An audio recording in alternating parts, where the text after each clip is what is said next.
देश में कि बेटी बचाओ और बेटी पढ़ाओ, भाजपा का यह नारा है। आरजेडी की भी इस टाइम गवर्नमेंट है, भले ही वो सत्ता में नहीं है, नीतीश कुमार जी मुख्यमंत्री हैं, लेकिन यह नारा लगाने के बाद भी आंख के सामने दिखाई दे रहा है कि बेटियां सुरक्षित नहीं है स्कूल के अंदर। जब एक टीचर बेटी के साथ छेड़छाड़ करता हो, सच्चाई क्या है हमें पता नहीं है, लेकिन कहीं ना कहीं कुछ तो गड़बड़ हुआ है, तभी यह मामला सोशल मीडिया पे लड़कियों के द्वारा लाइव भी आया गया था और उतना बड़ा प्रोटेस्ट हुआ था।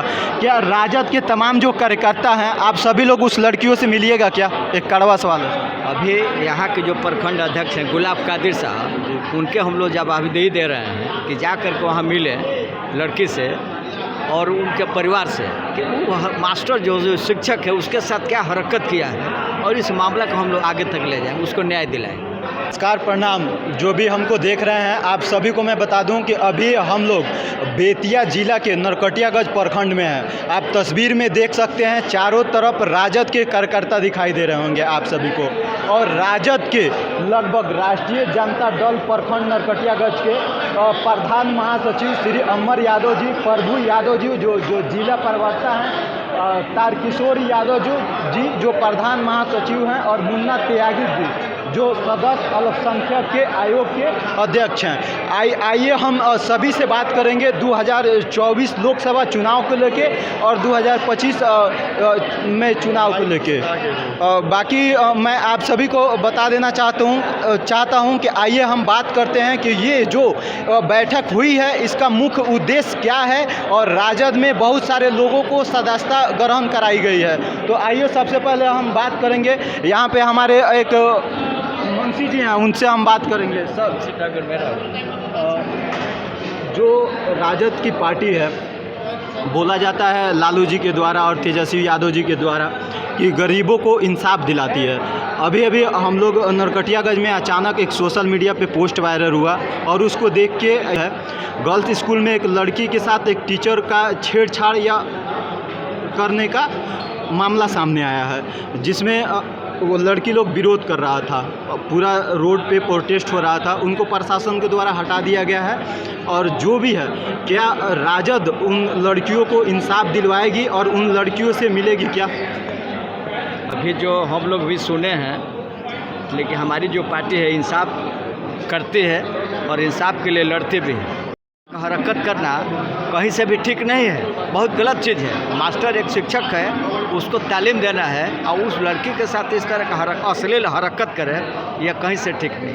इसलिए राष्ट्रीय जनता दल इसको मुकाम तक ले जाएगी इस लड़ाई को। सर, बोला जाता है सभी उन बच्चियों को इंसाफ दिलवाइएगा और उनसे मिलिएगा। सर, निश्चित रूप से हमारे कहने का मतलब है कि बच्चियाँ किसी की हो, अपनी बच्ची होती है, समाज की बच्ची होती है, और बच्चियों के मान सम्मान के लिए हम लोग तो जो है शुरू से राजनीति शुरू की है, तब से उनके मान सम्मान की रक्षा के लिए हम लोग किसी हद तक जाते हैं। और अब तो आयोग के माध्यम से अगर हमारे संज्ञान में आएगा तो उस पर निश्चित रूप से जो दोषी होंगे उन्हें भरपूर सज़ा दी जाएगी, ताकि आगे से कोई इसकी पुनरावृत्ति न कर सके। और उसके बाद से आइए फिर से सर हैं, सर से भी हम बात करते हैं। सर, आपको क्या लगता है कि इस बार राजद का जो है 2024 में लोकसभा चुनाव में राजद प्रचुर बहुमत से बिहार में बहुत ज़्यादा सीटों पे कैप्चर करेगी कि नहीं एमपी का? निश्चित रूप से राजद का जो संगठन बना है महागठबंधन का, जिसका नाम इंडिया दिया गया है, आप देखे हैं कि जब इंडिया का संगठन बना तो कितनी मिर्ची लगी हमारे आदरणीय पीएम साहब को, और उस मिर्ची पर कई तरह का उन्होंने आरोप प्रत्यारोप उन्होंने किया।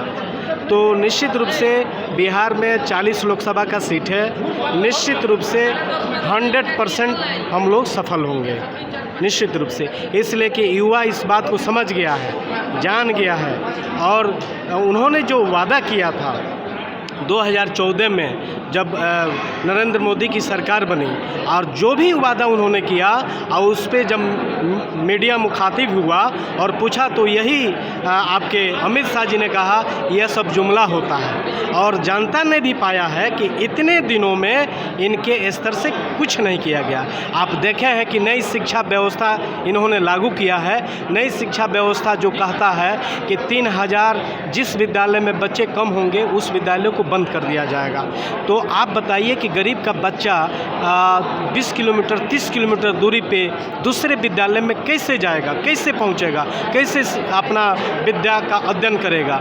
तो निश्चित रूप से जो उन्होंने रोज़गार की भी बात की थी कि प्रत्येक वर्ष 2 करोड़ रोज़गार देंगे, लेकिन आज हमारी सरकार यहाँ 9 वर्ष बनाम जो 9 वर्ष उनका बीता है, 9 वर्ष बनाम 9 महीना आपने देखा है कि 9 माह में 4 लाख लोगों को रोज़गार दिया है बिहार की सरकार ने, जिसमें माननीय हमारे उप मुख्यमंत्री थे तेजस्वी यादव जी, उनका आह्वान था, उन्होंने जनता से उन्होंने अपनी बातों को रखा था। वो उनका एक मुद्दा था कि हम रोज़गार देंगे, तो उन्होंने रोज़गार देने का काम किया। लेकिन इन्होंने 2014 से जो प्रत्येक वर्ष 2 करोड़ रोज़गार देने की बात कही, एक भी रोज़गार नहीं मिला।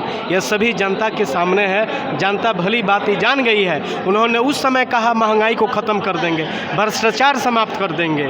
तो महंगाई भ्रष्टाचार के नाम पे उन्होंने नोटबंदी किया।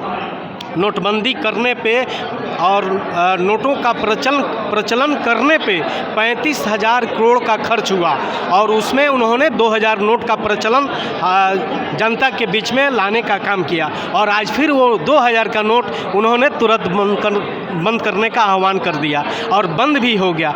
आप बताइए, जो देश की स्थिति है, अपने मन की बात करते हैं, काम की बात नहीं करते हैं। सर, सबसे बड़ा जो सवाल है इस देश के अंदर कि चंपारण में टोटल 9 विधानसभा सीट है, 2 लोकसभा सीट है, लेकिन सर आज भी चंपारण की जो भी सरकारी विद्यालय की स्थिति वो ज्यों का त्यों है, कुछ भी बदलाव नहीं हुआ है। गरीब के बच्चों के लिए जो स्कूल में जाते हैं, और ज़्यादातर जो स्कूल है हमको लगता है 20% ही स्कूल में अच्छी शिक्षा दी जाती होगी। सर, इसका जिम्मेवार कौन है? क्या तमाम वो नेता हैं जो विधायक हैं, सांसद हैं, वो हैं, या वो आम जनता है जो पार्टी को सत्ता में लाती है? सर, इस पे आरजेडी अगर सत्ता में आती है तो क्या करेगी सर? पूर्ण रूप से सत्ता में आती है तब? जिम्मेवार व्यवस्था है, इस बात से आप इनकार नहीं कर सकते हैं। व्यवस्था जो है हम लोग के बीच में, आज जो सरकार महागठबंधन की बनी है, सरकार के सचिव के द्वारा के पाठक के द्वारा जो आदेश जारी किया गया है, आप पाइएगा, आप विद्यालय में जाइए और देखिए कि प्रत्येक विद्यालय में जो शिक्षक को वहाँ अध्ययन कराना है, निश्चित रूप से विद्यालय में पहुँच रहे हैं और वह अब इस समय वह अपना काम कर रहे हैं। सर, 1 मिनट सर, के पाठक जी जो भी हैं उनसे हम पूरा सहमत हैं, क्योंकि इनका जो भी काम करने का तरीका है बहुत अच्छा लगा। यहाँ पे पार्टी की बात नहीं हो रही, यहाँ पे गरीबों की विकास लगता है कि अगर उनको इस तरह का कोई भी सोशल मीडिया पे वीडियो दिया जाए जहाँ पे स्कूल में अच्छी शिक्षा नहीं दी जाती हो बच्चों को, तो क्या राजद उन बच्चों के साथ, उन गरीबों के साथ पूर्ण रूप से खड़ा होगी? सर, राजद इसके लिए कटिबद्ध है। कोई भी समस्या, राजद सामाजिक न्याय का पार्टी है और सामाजिक न्याय में वो लोग हैं जो गरीब हैं, जो पीड़ित हैं, जो कमज़ोर हैं, उसके लिए राजद अपना काम करती है। और जो पिछले पायदान पे खड़ा व्यक्ति है उसको आगे लाने का काम राजद की पार्टी करती है। इसलिए गरीबों का एकमात्र पार्टी है जिसका नाम राष्ट्रीय जनता दल है। तो निश्चित रूप से गरीबों, आपने देखा है आपके सामने, गरीबों के मसीहा के रूप में लालू जी 1990 से हम लोग के बीच में आए और जो सामाजिक परिवर्तन उन्होंने किया वो आज तक किसी नेता ने नहीं किया। सामाजिक परिवर्तन किए और आज सामाजिक न्याय के लिए, आर्थिक न्याय के लिए और राजनीतिक न्याय की लड़ाई राजद परिवार लड़ रही है और निश्चित रूप से सफल होगी। सर, आपका जुड़ने के लिए बहुत बहुत धन्यवाद। बाकी हमारे साथ जो है अल्पसंख्यक आयोग के मुन्ना त्यागी सर हैं, उनसे भी बात करेंगे। सर, एक सवाल था सर आपसे, 1 मिनट सर। सर आप सर दिन प्रतिदिन इस देश में जातिवाद बढ़ता जा रहा है सर। हमेशा आप देख रहे हैं, कभी मणिपुर का घटना भी आप इससे पीछे देखे हुए हैं, और भी तरह तरह का बहुत सारा जातीय घटना आप देख रहे हैं। हाल फिलहाल में मेरठ में भी हुआ था। सर आपको क्या लगता है इसके लिए जिम्मेवार कौन है सर, और कब तक ऐसा चलेगा और जाति और पार्टी पे राजनीति किया जाएगा इस देश के अंदर सर? देखिए, जिस राज्य में ये घटना होती है उस राज्य का जो है जो जिनका राज है वो निश्चित रूप से उस संपूर्ण उसके दोषी हैं। अगर उन्होंने उनके पास जो है सत्ता है, उनके पास शक्ति है, उनके पास सेना है, अगर उस अपने शक्ति का, अपने सेना का अगर उपयोग करके अगर अपने क्षेत्र के, अपने राज्य के लोगों की रक्षा नहीं करते हैं, उनके मान सम्मान की रक्षा नहीं करते हैं, उनके बहू बेटियों की रक्षा नहीं करते हैं, तो मेरा यह मानना है कि उन्हें वो पद छोड़ देना चाहिए जिस पद पर वो बैठ करके, संवैधानिक पद पर बैठ करके वो लोगों की रक्षा नहीं कर पा रहे हैं। बाकी आप सभी को तमाम तस्वीरों में राजद के बहुत सारे कार्यकर्ता दिखाई दे रहे होंगे, और आप सभी को मैं बता दूं कि अभी हम लोग नरकटियागंज प्रखंड में मौजूद हैं। बाकी जो भी अच्छा करेगा हम सबका दिखाएंगे, चाहे वो भारतीय जनता पार्टी हो या राजद हो, और बताया जाएगा आप सभी को 2024 के लोकसभा चुनाव का परिणाम क्या हो रहा है। बाकी आप देख रहे थे बाबा एक्सप्रेस न्यूज़ और मैं हूँ दिलीप कुमार पटेल। जय हिंद, जय भारत।